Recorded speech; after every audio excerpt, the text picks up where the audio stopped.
Hey, this is Sky. Welcome to my YouTube channel. It's Friday morning, daily discipline, mind, body, and soul. This is how we get through. Let's get into today's topic.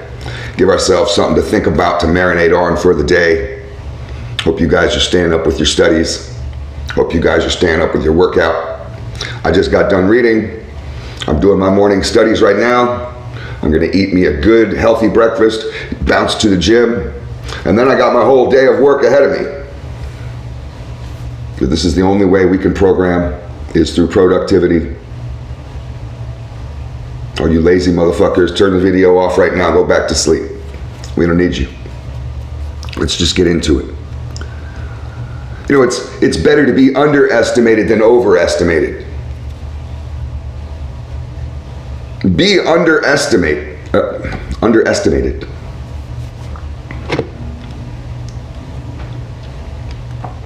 I think a lot of people spend their lives trying to be overestimated. People want to be looked at as more than what they are. Overestimate me. Think I'm tougher.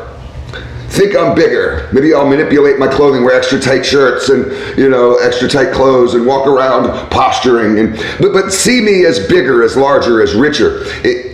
There's a lot of guys who will wear fancy watches and expensive shirts and nice shoes, and they know it's a game to appear. They'll have a nice ass car and they'll appear as wealthy. I'm a player. I got it going on. And they live in some scrub ass fucking roach infested fucking apartment building in a fucking shitty part of town. I used to live in Culver City in LA, which is not really a hardcore hood. They gangbang in Culver City and they got projects there, and those motherfuckers have been around for a long time and they beef with other gangs. So, you can't badmouth them. But Culver City's not really a hard city.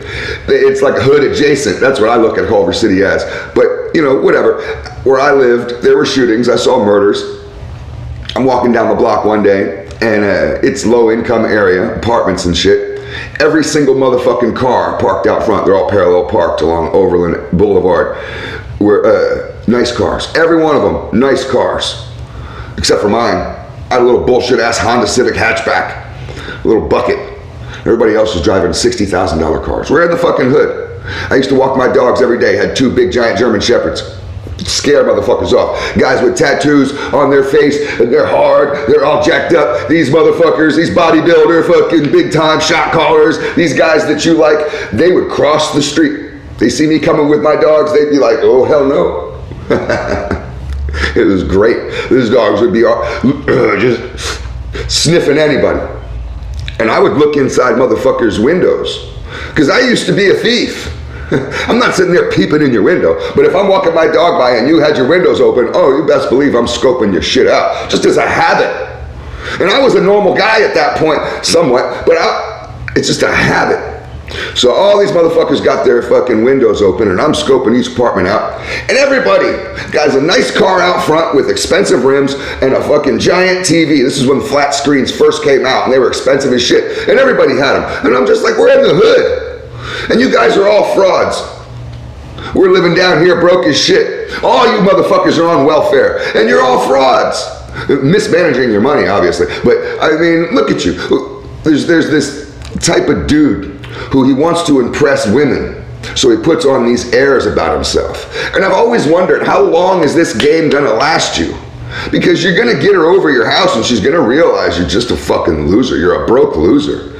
If you hook up with her, you finally become her boyfriend, she's gonna find out that you're a salesman at a cell phone company. You're not a fucking shot caller with a yacht and a helicopter. Why are people trying to be overestimated? To be more than they are. There's guys that used to do this in the streets and act like that they were bigger gangsters than they really were. And everybody wants to be looked at as a big time gangster. Nobody wants to be looked at as a loser.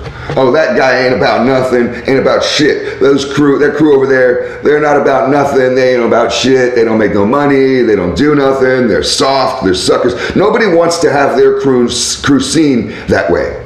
Everybody's promoting themselves as the biggest, the baddest, the most deadly. I'm Lucky Luciano. Everybody, you go to county jail. You get all these dumb motherfuckers in county jail Never really pulled any kind of real crimes. And they're sitting in there bragging. They sold a bag of weed and had a 22 pistol. And they're fucking, it's like a fish story. You know how a fish story goes where they brag about that shit? And it turns in, every time they tell the story, it grows and grows and grows. So a 22 pistol and a fucking ounce of dirt weed turns into 30 pounds of crippy, of the best weed you ever seen, and machine guns. And, you know, it just keeps inflating these fucking stories. And you got jailhouses full of these guys, these idiots with no teeth and bad tattoos. And they're sitting there telling you how they drive Cadillacs and you know, they're millionaires. It's like, dude, shut the fuck up. Why do people want to be overestimated? It's far more advantageous to be underestimated. Warriors know this. Sun Tzu knew this. Who was that? Miyamoto Musashi knew this. Be underestimated. Warriors know about the element of surprise, to surprise a motherfucker, to catch him, be like, oh shit, and they don't know what to do. You make them think that maybe they're winning, maybe they got you, maybe that you're soft, maybe you're strong, you know, they're stronger than you, and then you can show them how strong you really are. This is what, if you ever get into drag racing, at street racing, out in the streets, you know, fast and furious bullshit, there's a certain type of car which they call a sleeper. Sleeper cars are not flashy cars. It could just be some boring ass Pontiac. You don't know. Some stupid looking Acura. You don't know what's underneath there. That fucking GTO doesn't look like an expensive one from Barrett Jackson's. Looks like a rust bucket. You don't know what's under the hood.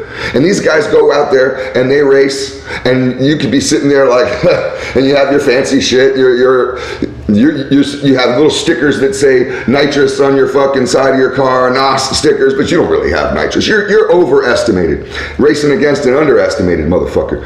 You lose every time. These sleepers are hilarious. It's just a good car to have if you're in that scene. You'll take people's money every time. Pool hustlers know this. A good pool hustler doesn't go around wearing $1,000 suits, showing up to pool halls with $1,000 ivory encrusted, you know, gold laced pool cues, and it just might be some idiot. I beat a pool hustler one time. Legit beat him at the table. And he was a dick. And he said, no, you can't have this table. I run this table. I make a lot of money off this table. You kids get out of here. I was a teenager. But I knew how to play pool because I used to live in these projects, and the projects had a rec center, and I would spend all day at that fucking rec center playing pool. And I challenged this. He was an adult. I was a little kid. I challenged him to a fucking a game of pool. And we were at a hotel. I was staying there and with my family. And I had a friend with me, and we met some other kids, and as kids do, I don't know if it's like that now, but when I was younger, kids, we would find each other. You put me anywhere, and I would meet other kids. I beat this motherfucker. I didn't smoke him off the table, I didn't run the table, but I beat him. And he had a nervous breakdown. He was shocked. He wanted to fight us. We had to leave. We didn't even get to play after that. We had to leave because this guy went berserk that I won. This is ego. When people are found out, you know, sometimes that they're not as good as they like to think they are, and how aggressive they get. Whereas when somebody finds out that you're better than you said you were, all it is laughter. If you're going to go up into a confrontation with somebody, it happened with a friend of mine. I know this dude, he's a real big motherfucker. We're driving to go check out a car. He brought me with him.